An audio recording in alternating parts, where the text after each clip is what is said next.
ಹೇಗಿದೆ ಈ ಬಾರಿ ದೀಪಾವಳಿ? ಈ ಸಾರಿಯ ಪ್ರಿಪ್ರೇಷನ್ ತುಂಬ ಮುಂಚೆನೇ ಶುರು ಆಯಿತು. ಯಾಕಂದರೆ ಆವತ್ತೇ ಏನು ಮಾಡ್ಕೊಳ್ಳೋದಕ್ಕೆ ನನಗೆ ಟೈಮ್ ಇರೋದಿಲ್ಲ. ಮಗು ಜೊತೆನೇ ಟೈಮ್ ಸ್ಪೆಂಡ್ ಮಾಡಬೇಕಾಗುತ್ತೆ, ಪೂಜೆ ಇರುತ್ತೆ, ಮನೆಗೆ ಗೆಸ್ಟ್ ಬರೋದಿರುತ್ತೆ. ಸೊ ಹಾಗಾಗಿ ಸಾಕಷ್ಟು ಮುಂಚೆನೇ ಈ ರೀತಿ ಪ್ರಿಪ್ರೇಷನ್ಸ್ ಆಯಿತು. ತಾಯಿ ಆಗೋದು ಅಂತ ಹೇಳಿದ್ರೆ ಐ ಥಿಂಕ್ ಇನ್ನೊಂದು ಹುಟ್ಟು ಅಂತ ಅನ್ಸುತ್ತೆ ಡೆಫಿನೆಟ್ಲಿ. ಯಾಕೆಂದರೆ ಎವ್ರಿಥಿಂಗ್ ಚೇಂಜಸ್, ಎಲ್ಲ ಬದಲಾವಣೆ ಆಗುತ್ತೆ. ಮೊದಲು ನಮ್ಮ ಬಟ್ಟೆಗಳ ಬಗ್ಗೆ ಯೋಚನೆ ಇರುತ್ತೆ, ಈಗ ಮಗುಗೇನು ಬಟ್ಟೆ ಹಾಕಬೇಕು ಅಂತಿರುತ್ತೆ. ಮೊದಲು ನಮಗೇನು ಇಷ್ಟ ತಿಂಡಿ ಅಂತಿರುತ್ತೆ, ಈಗ ಮಗು ಇಷ್ಟಪಟ್ಟು ತಿನ್ನುವಂಥದ್ದೇನು ಅಂತಿರುತ್ತೆ. ಹರಿಪ್ರಿಯಾ ಅವ್ರ ಲೈಫ್ ಹೆಂಗೆ ಚೇಂಜ್ ಆಗಿದೆ? Everything has changed, yes, but also more things been adding ಅಂತ ಹೇಳ್ಬೋದು. ನಾನು ಹೊಸ ಹೊಸ ವಿಷಯಗಳು ಕಲಿತಾ ಇದ್ದೀನಿ ಆ್ಯಂಡ್ ಸಾಕಷ್ಟು ಆ್ಯಡ್ ಆಗ್ತಾ ಇದೆ ನನ್ನ ಜೀವನಕ್ಕೆ. ಆ್ಯಂಡ್ ಆ್ಯಸ್ ಯು ಸೆಡ್, ಬೆಳಗ್ಗೆ ಎದ್ದ ತಕ್ಷಣ ನಾವೆಲ್ಲಿ ಹೋಗ್ತೀವಿ, ಏನು ತಿಂತೀವಿ, ಏನು ಬಟ್ಟೆ ಹಾಕ್ತೀವಿ ಅಂತ ಯೋಚನೆ ಇರ್ತಿತ್ತು. ನಾನು ಎದ್ದೇಳೋದೇ ಅವನು ಎಬ್ಸೋದ್ರಿಂದ ಇವಾಗ. ಸೊ ಅವ್ನು ರಾತ್ರಿ ಯಾವ ಟೈಮ್ ಮಲಗ್ತಾನೆ, ಸೊ ಅದ್ರ ಪ್ರಕಾರ ಬೆಳಗ್ಗೆ ಎಬ್ಬಿಸ್ತಾನೆ. ಬೇಗ ಮಲಗಿದ್ರೆ ಬೆಳಗ್ಗೆ 6:30 7:30 ಹಾಗೆ. ದ ಬ್ಯೂಟಿ ಆಫ್ ಲೈಫ್ ಅಂದರೆ ನಾವು ನಮ್ಮಷ್ಟಕ್ಕೆ ನಾವು ನಮ್ಮ ವಿಷಯಗಳು, ನಮ್ಮ ಕೆಲಸಗಳು ಇದರಲ್ಲೇ ತೊಡಗಿಸ್ಕೊಂಡಿರ್ತೀವಲ್ಲ.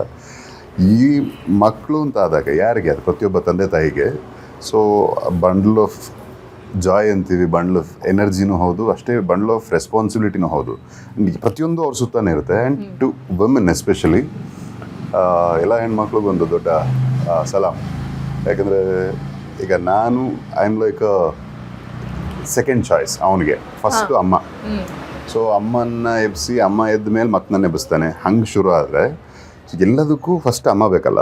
ಸೊ ಅವ್ರು ನಿದ್ರೆ ಆಗಿದೆಯಾ, ಊಟ ಆಗಿದೆಯಾ, ತಿಂಡಿ ತಿಂದ್ರಾ, ಅಥವಾ ರೆಸ್ಟ್ ಇಲ್ವಾ, ಟಯರ್ಡ್ ಆಗಿದೆಯಾ, ಹುಷಾರಿಲ್ವಾ, ಅಪ್ರಸ್ತುತ ಅದೆಲ್ಲ.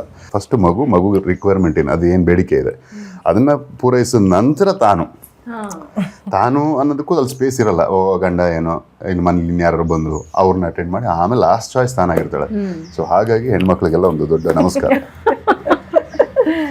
ಹೆಂಡತಿ ವ್ಯಾಲ್ಯೂ ಏನು ಅಂತ ಗೊತ್ತಾಗತ್ತಾ? ನಾನು ಒಂದು ಸ್ವಲ್ಪ ಅಂದರೆ ನಾನು ಒಬ್ಬನೇ ಬೆಳೆದವನು. I was independent from the age of 15. So ಹಾಗಾಗಿ ನನಗೆ ಫ್ಯಾಮಿಲಿ ಅಂದರೆ ನನಗೆ ಎಲ್ಲ ಸೇರಿದಾಗ ಹಬ್ಬ ಹರಿದಿನಗಳಲ್ಲಿ ನಾವೇನು ಕೂಡಿದ್ರೆ ಅದು ನಾ ಫ್ರೀ ಇದ್ದರೆ ನಾ ಹೋದರೆ ಮನೆಗೆ ಆ ಥರ ಅಷ್ಟೇ ಗೊತ್ತಿತ್ತು. ಸೊ ಈ ಥರ ಹೋಮ್ ಬೌಂಡಾಗಿರೋದು ಅಂತ ಕಲಿಸಿದ್ದೆ ಈಕೆ ನನಗೆ.